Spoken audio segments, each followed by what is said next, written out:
मंत्री जी सामने देखिए। रोल है ये वाली आईडी थोड़ा सा इसको नीचे करिए।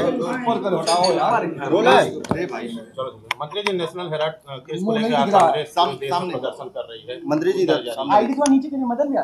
देखिए, कांग्रेस या विपक्ष के पास प्रदर्शन के अलावा कोई रास्ता नहीं है। अब वो सब खाली प्रदर्शन ही करेंगे। जब ये लोग सत्ता में रहते हैं तब ये गरीब, कमजोर, पिछड़े, दलित, अल्पसंख्यक याद नहीं आते हैं। इनको रोटी, कपड़ा, मकान, शिक्षा, दवाई याद नहीं आता है। जब सत्ता से बाहर होते हैं तो इनको कोई काम तो रहता है नहीं। ये अपना खाली सिर्फ यही सब ड्रामा करते हैं। और राहुल गांधी कह रहे हैं कि बीजेपी को हराना है तो गुजरात से ही हराना पड़ेगा। इसकी शुरुआत पूरी गुजरात से और कांग्रेसी के पास दम है बीजेपी को हराने की। तो चुनाव तो बिहार होने जा रहा है, तो गुजरात का कर जा रहा है। तो बिहार में फिर कह लें अपना हरवाई दें, गुजरात में आके देख लें। रहेंगे विदेश और लड़ेंगे चुनाव। बीजेपी गांव-गांव बूथ कमेटी बना रही है, संगठन बना रही है। ये विदेश में घूम के हवा ले रहे हैं विदेश का, लड़ेंगे चुनाव। मंत्री जी अखिलेश यादव ईडी को लेकर के ये कह रहे हैं कि कांग्रेस ने ही ईडी बनाया है, अब उन्हीं की वजह से वो परेशान हो रही है, इसे खत्म कर देना चाहिए। देखिए, संविधान के दायरे में काम बना है, कांग्रेस ने नहीं बनाया है। आवश्यकता उत्पत्ति की जननी होती है, उस समय उसकी आवश्यकता महसूस हुई और सरकार ने बनाई, चाहे वो किसी की सरकार रही। कानून व्यवस्था को लेकर भी लगातार सरकार को घेर रहे हैं अखिलेश यादव। जब उनकी सरकार थी तो खुद समाजवादी पार्टी को लोग गुंडों की सरकार कहते थे, अपराधी छुट्टा सांड की तरह घूमते थे। अब तो अपराधियों पर अंकुश लगा है।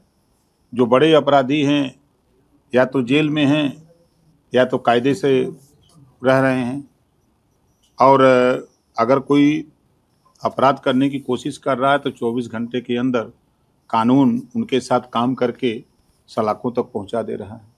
लेकिन अखिलेश यादव ये भी कह रहे हैं कि गड़े मुर्दे उखाड़ेंगे। अगर अखिलेश यादव कह रहे हैं गड़े मुर्दे उखाड़े जाएंगे तो मंदिर के नीचे जो है बौद्ध मठ मिलेगा। आवश्यकता पड़ती है तो हमने देखा है कि जब कोई आपत्ति करता है, कोई क्लेम करता है किसी घटना में, वो संतुष्ट नहीं है तो गड़े मुर्दे उखाड़े भी जाते हैं। फिर उसका पीएम होता है उसकी संतुष्टि के लिए। समाजवादी पार्टी की तरफ से नेताओं से बयान आ रहे हैं मंदिर को लेकर। इंद्रजीत सरोदी कह रहे हैं कि मंदिर में ताकत होती तो मुगल लूट के नहीं जाते।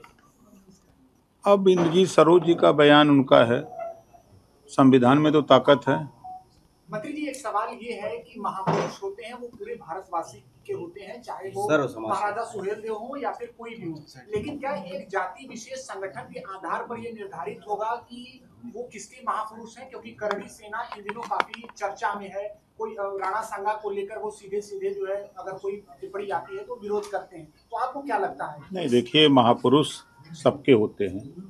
अब चाहे गौतम बुद्ध जी हों, चाहे महात्मा ज्योतिबा फूले, सावित्रीबाई फूले, चाहे बाबा साहब डॉक्टर अम्बेडकर हों, छत्रपति साहू जी महाराज हों, पंडित दीनदयाल उपाध्याय हों, चाहे कोई भी हो, तो वो महापुरुष सबके होते हैं, सबके लिए काम करते हैं, प्रदेश के लिए, देश के लिए।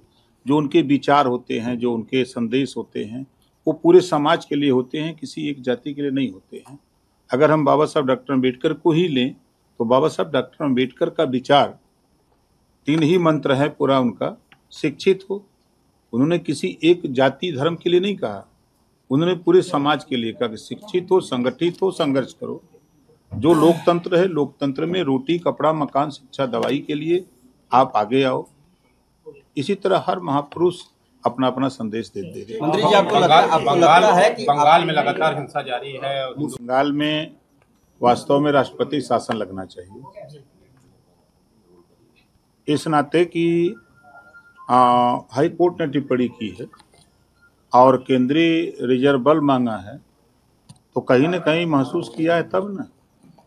तो हमारे हिसाब से तो जिस तरह वहाँ घटना हो रही है और जिस तरह कोर्ट टिप्पणी कर रही है, लोग मारे जा रहे हैं, भाग रहे हैं लोग छोड़ करके प्रदेश, तो वहाँ राष्ट्रपति शासन लगाने की जरूरत है। योगी जी कह रहे हैं कि लात के बहुत बातों से नहीं मानते, क्या लगता है, सही कह रहे हैं?